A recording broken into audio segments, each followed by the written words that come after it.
Assalamualaikum warahmatullahi wabarakatuh. Apa kabar ibu-ibu semua?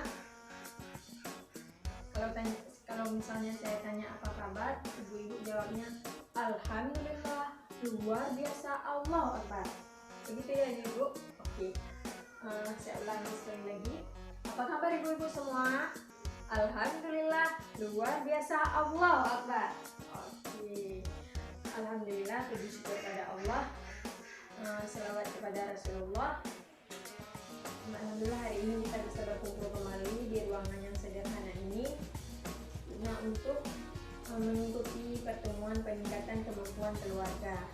Saya ucapkan terima kasih kepada Ibu Ketua Kelompok, Ibu Laila yang sudah menyiapkan tempatnya sehingga hari ini acara kita bisa berlangsung. Saya ucapkan terima kasih juga kepada ibu-ibu APM semua yang sudah menyempatkan waktunya untuk hadir di pertemuan ini. Jadi sebelumnya untuk agar acara kita diberkahi oleh Allah, mari sama-sama kita panjatkan doa. Kita berdoa dulu. Berdoa dimulai.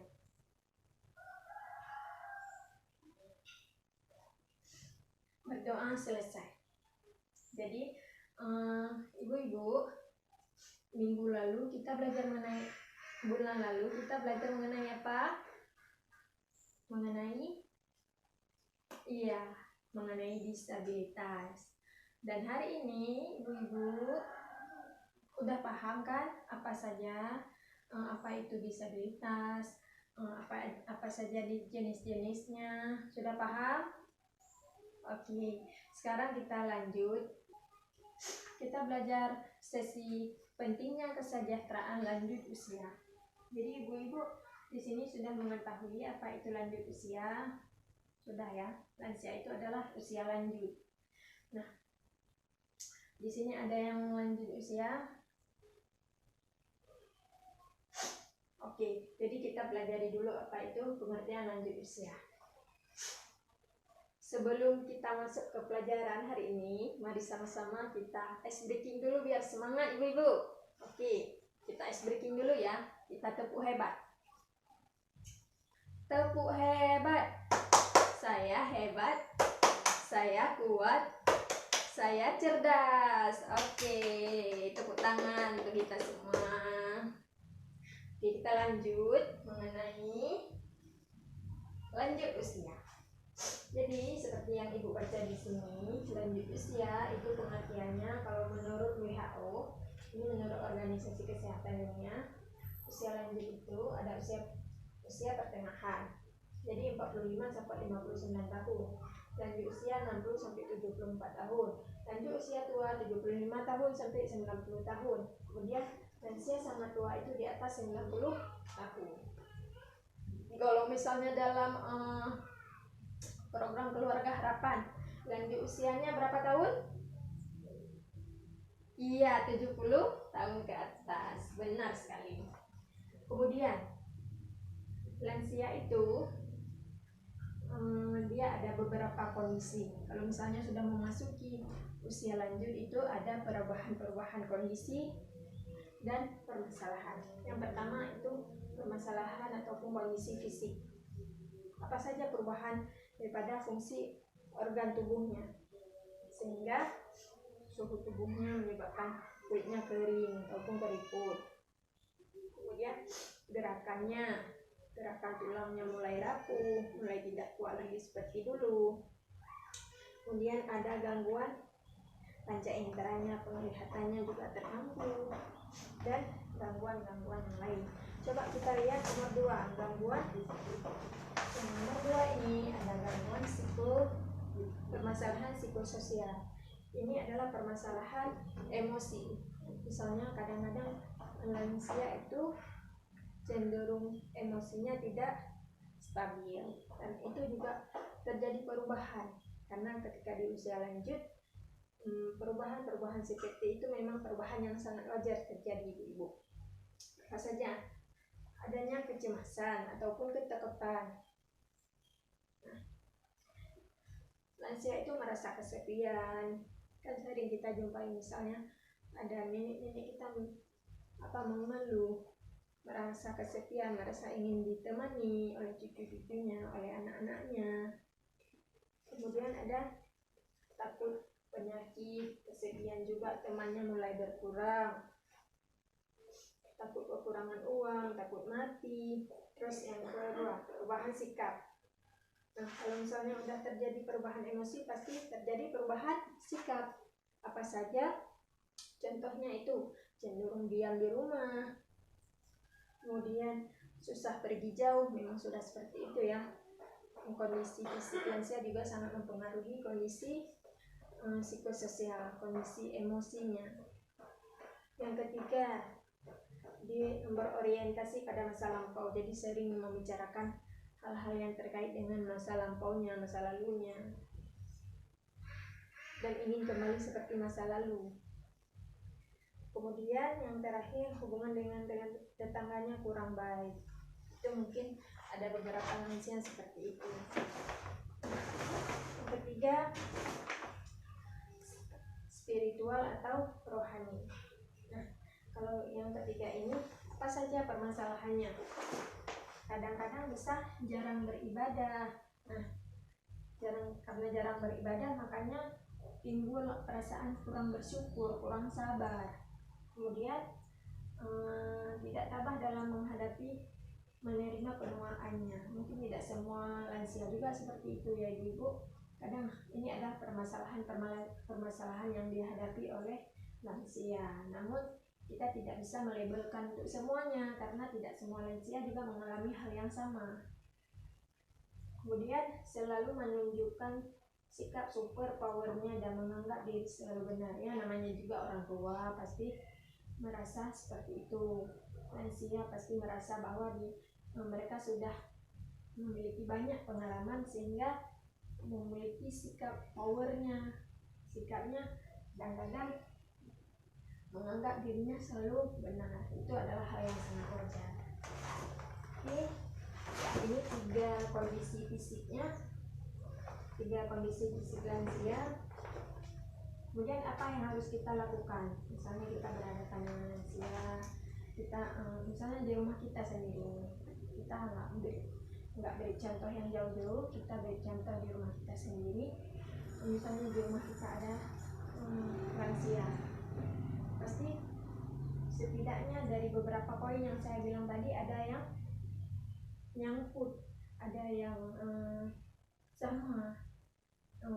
Beberapa poin yang saya sampaikan memang ada yang kita temui di lapangan, walaupun tidak semua. Nah, apa yang harus kita lakukan? Yang pertama, tidak memberikan stigma atau cap kepada lansia.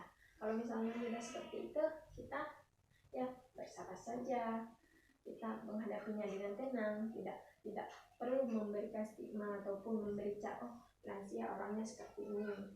Lansia kalau misalnya udah lansia udah banyak protesnya, oh jangan seperti itu ibu.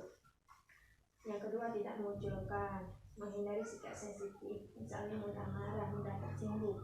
Kita misalnya sama lansia itu jangan mudah tersinggung, karena ya namanya juga lansia, mereka ingin diperhatikan. Sebenarnya mereka cuma ingin diperhatikan saja ibu. Jadi sebagai sebagai orang yang misalnya berinteraksi, misalnya kita berinteraksi dengan lansia, kita menghindari sifat mudah marah, mudah tersinggung. Yang ketiga, menghindari belas kasihan yang berlebihan. Kadang tidak semua lansia juga membutuhkan belas kasihan yang berlebihan. Mereka hanya membutuhkan belas kasihan yang sewajarnya saja. Kita jangan sampai menganggapnya lemah sekali, jangan sampai seperti itu. Itu bisa menurunkan kepercayaan diri lansia. Yang ketiga, kemandirian.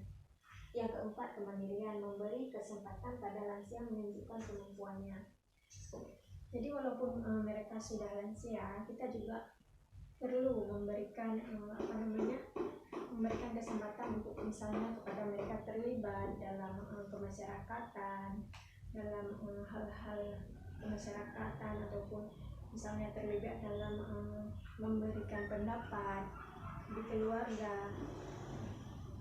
Jadi kita juga harus memberikan kesempatan itu kepada mereka. Yang terakhir, keluarga sebagai sumber pemecahan masalah.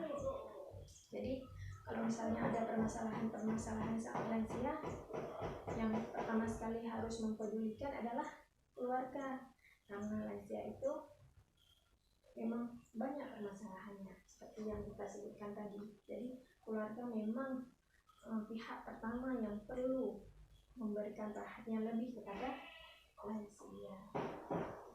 Ada beberapa juga kekerasan ibu-ibu, kekerasan yang terjadi pada lansia. Yang pertama itu adalah kekerasan fisik, kekerasan dan penelantaran terhadap lansia. Jadi lansia ini tidak boleh sama sekali ditelantarkan.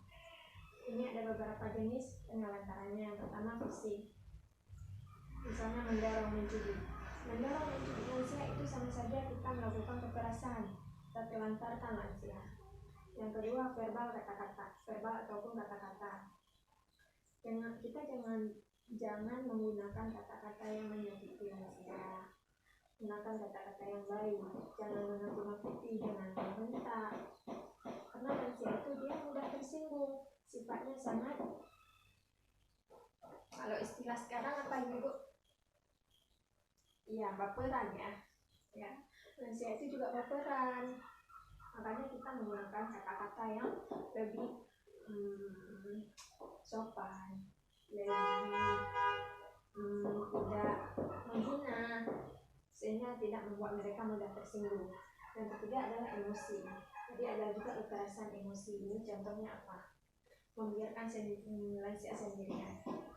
Jadi kalau misalnya kita punya waktu, ini ibu, kalau kita punya waktu, alangkah lebih baiknya kita untuk meluangkan waktu kita bersama lansia. Misalnya dengan nenek kita sendiri, kita punya waktu sebentar, ayo kita duduk, kita ngomong-ngomong sama nenek kita. Ya walaupun misalnya mereka berbicara tentang masa lalunya ya, kita coba untuk mendengar saja.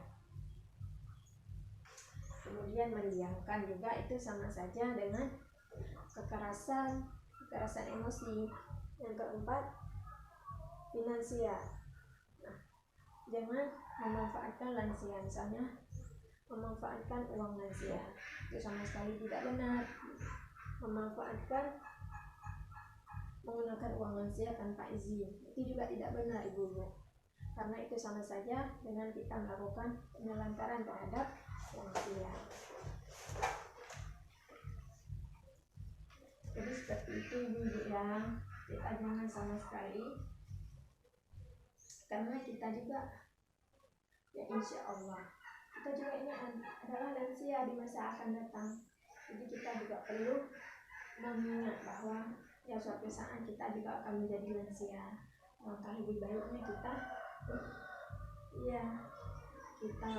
berbaik dengan lansia, berbaik, karena memang seperti itu ya ibu.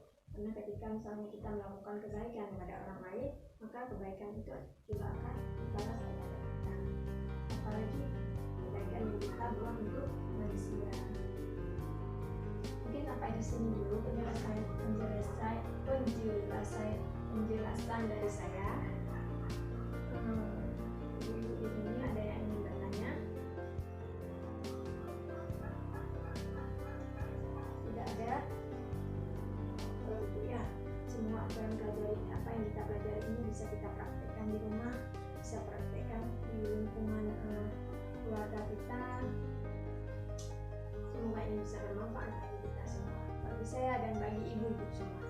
Cukup sekian, karena tadi kita buka dengan doa, kita hari ini juga menutup dengan doa. Maka mari berdoa dimulai,